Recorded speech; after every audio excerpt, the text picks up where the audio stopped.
আল্লাহর নবী বলে, চাচা আমি যদি বলি এই যে পাহাড় দেখা যায়, পাহাড়ের অপর প্রান্তে একদল ডাকাত লুকিয়ে আছে, আপনারা কি আমার কথা বিশ্বাস করবেন কিনা?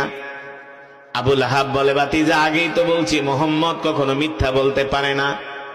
আল্লাহর পয়গম্বর বলে, চাচা আমি যদি বলি একদল ডাকাত লুকিয়ে আছে, একটু পরে ডাকাত লোকালয়ে হামলা করবে, আপনাদের গ্রামে হামলা করবে, হামলা করে আপনাদের সম্পদ ঘর বাড়িগুলো লুট করে নিয়ে যাবে, আমার কথা বিশ্বাস করবেন কিনা?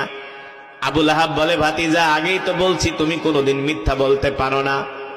এই কথা বলার পরে আল্লাহর পয়গম্বর বলে, চাচা আপনি কি আপনার কথার উপরে অটল? বলে, আমি আমার কথার উপরে অটল।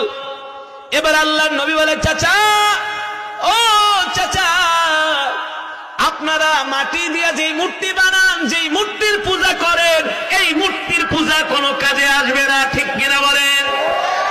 এক আল্লাহর প্রতি ঈমান আনেন, আর আমি আল্লাহর প্রেরিত রাসূল মুহাম্মদ সাল্লাল্লাহু আলাইহি সাল্লাম আমাকে নবী হিসাবে মেনে নেন। লাত মানাতের পূজা বাদ দেন, উজ্জার পূজা বাদ দেন, এক আল্লাহর প্রতি ঈমান আনেন। এই কথা বলার পরে আবু লাহাব আল্লাহর নবীর দিকে তাকায় বলে, তাব্বাল্লাকা ইয়া মুহাম্মদ ফালিহাদা লিজামাতানা। মুহাম্মদ তুমি কি আমাদেরকে এই জন্য এখানে ডেকেছো? এই কথা বলার জন্য ডেকেছো? এই কথা বলে আবু লাহাব আমার নবীর দিকে হাত বাড়ালেন, আমার নবীর গায়ে আঘাত করার জন্য।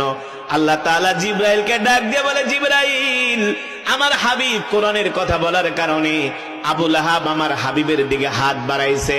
এ জিবরাইল তাড়াতাড়ি যাও, তাব্বাত ইয়াদা আবি লাহাবি ওয়া তাব মা আগনা আনহু মালুহু ওয়া মা কাসাব সায়াসলা নারান যাতা লাহাবি ওয়া ইমরাতুহু হাম্মালাতাল হাতাব ফি জিদিহা হাবলুম মিন মাসাদ।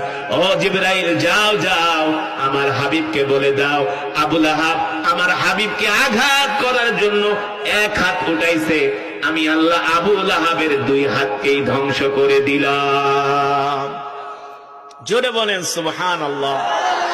আমি আল্লাহ আবু লাহাবের দুই হাতকে ধ্বংস করে দিলাম। আল্লাহু আকবার।